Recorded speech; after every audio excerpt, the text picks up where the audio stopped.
नमस्कार दोस्तों, मैं हूं राजकुमार चौधरी और आप देख रहे हैं चेतना मंच। जैसे जैसे गुजरात विधानसभा के चुनाव करीब आ रहे हैं, वैसे वैसे आम आदमी पार्टी के मुखिया अरविंद केजरीवाल ने अपने राजनीतिक पत्ते खोलने शुरू कर दिए हैं। आज उन्होंने प्रेस को जारी बयान में स्पष्ट तौर पर कहा कि यदि पेंशनर, जो गुजरात के जो पेंशनर हैं, जो आंदोलन कर रहे हैं, यदि ये सरकार उनकी मांगों को पूरा कर देती है तो वेल एंड गुड।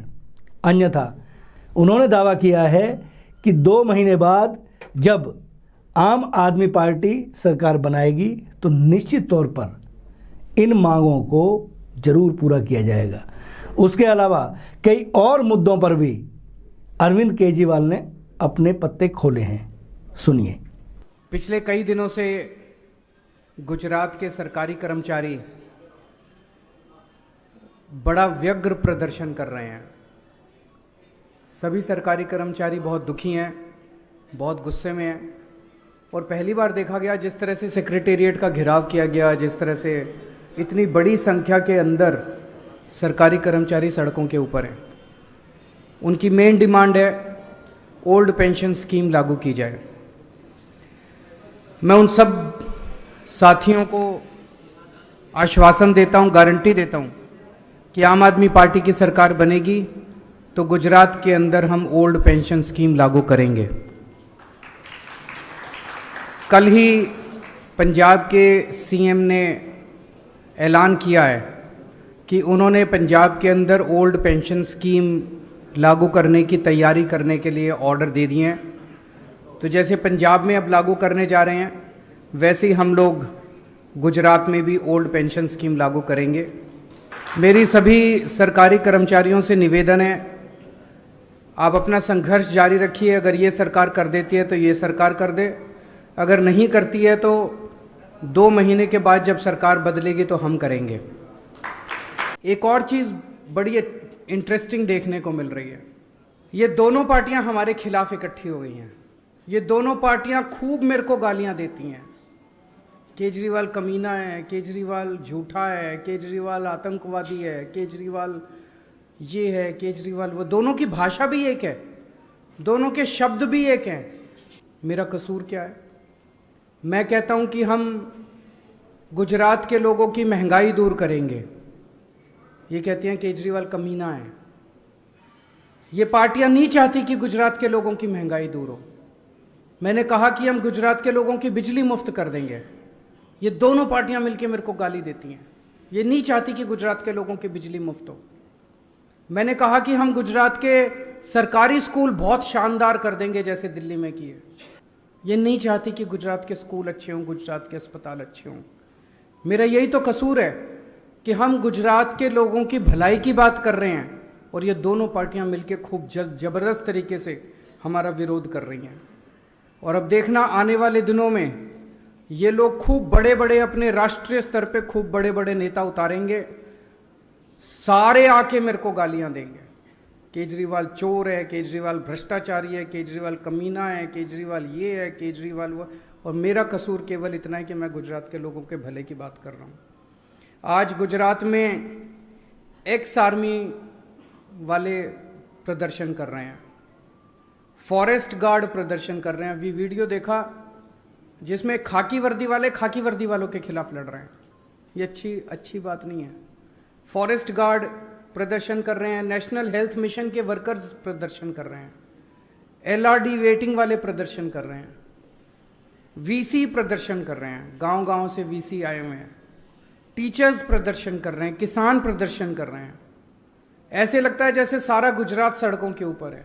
इन सभी साथियों से, इन सभी दोस्तों से, भाइयों बहनों से मैं निवेदन करना चाहता हूं, उनको आश्वासन देना चाहता हूं, आपके जितने भी मुद्दे हैं, जैसे ही आम आदमी पार्टी की सरकार बनेगी हम आपके सारे मुद्दों का समाधान करेंगे।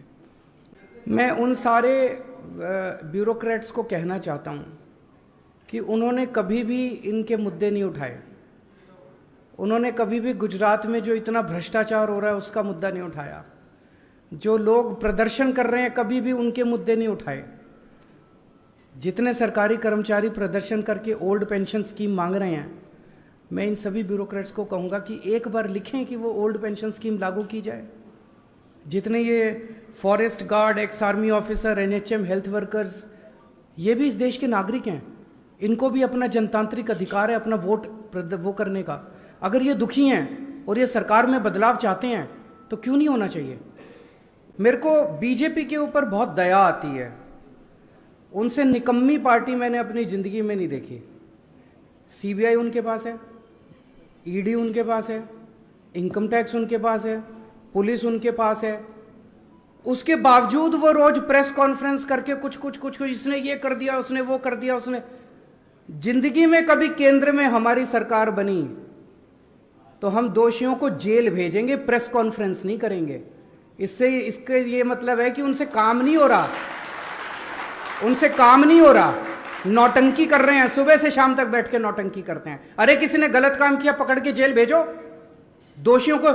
हमारे ऊपर इन्होंने 169 केस किए, 169 केसेस इन्होंने हमारे ऊपर किए, 135 में बरी हो गए, 34 पेंडिंग है। वडोदरा पे मैं एयरपोर्ट पे उतरा और वहाँ पे 30-40 लोग थे। उन 30-40 लोगों ने मेरे सामने नारे लगाए, मोदी मोदी मोदी। अभी गुजरात के अंदर माहौल ऐसा बन गया है कि भारतीय जनता पार्टी को बहुत ज़बरदस्त तकलीफ होने वाली है। कहते थे कि इनकी 66 सीट ऐसी है अर्बन एरियाज में जहां बीजेपी कभी नहीं हारी, ऐसा क्या कहा जाता था। इस बार उन 66 सीट पे भी आप देखना काफ़ी तकलीफ इनको होने वाली है, वो सारी सीट नहीं जीत रहे वो लोग। तो जाहिर तौर पे ये लोग मेरे खिलाफ नारे तो लगवाएंगे ही, घर थोड़ी बैठेंगे। 30-40 आदमी भेज के नारे लगवा के कहते हैं कि। दूसरी चीज़ एक बड़ी इंटरेस्टिंग है, जब भी राहुल गांधी जी गुजरात आए इन्होंने उनके सामने नारे नहीं लगाए। बीजेपी वाले भी, कांग्रेस वाले भी केजरीवाल के खिलाफ दोनों मिलकर नारे लगाते हैं, दोनों इकट्ठे हो गए, दोनों मुझे गाली देते हैं, दोनों मेरे पीछे पड़े हुए हैं। आपका दूसरा प्रश्न है, ये लोग कहते हैं कि गुजरात के लोगों को फ्री नहीं मिलना चाहिए। ये इसलिए कह रहे हैं क्योंकि उनको ये लग रहा है कि ये जो सारा लूट के पैसा स्विस बैंकों में ले जाते हैं, ये सारा लूट के पैसा अपने घर भरते हैं। अगर ईमानदार राजनीति हो गई, अगर जनता को फ्री सुविधाएं मिलने लग गई तो इनके लूटने के लिए पैसा नहीं बचेगा। अभी तक इस देश में लूट की राजनीति चल रही थी। जितनी सरकारें थी, जितने नेता थे, ये मोस्टली जो हैं वो लूटते थे, सरकारों को लूटते थे ये लोग, और सारा पैसा स्विस बैंकों में ले जाते थे, सारा लूट रहे। पहली बार इस देश के अंदर, पहली बार आम आदमी पार्टी ने ईमानदार राजनीति की शुरुआत की है। हम ईमानदारी से काम करते हैं, पैसा बचाते हैं, भ्रष्टाचार रोकते हैं, रिश्वत नहीं लेते, उससे सरकार में खूब पैसा बचता है, उससे हम जनता को फ्री बिजली देते हैं, फ्री शिक्षा देते हैं, फ्री अस्पताल देते हैं, फ्री दवाइयाँ देते हैं। अब ये लोग इसका विरोध इसलिए कर रहे हैं कि अगर इनको फ्री देना पड़ गया तो इनका लूटने का पैसा हो जाएगा। तो एक चीज गांठ बांध लो, जो आदमी कहे कि फ्री सुविधाएं नहीं मिलनी चाहिए, समझ लेना उस आदमी की नीयत में खोट है।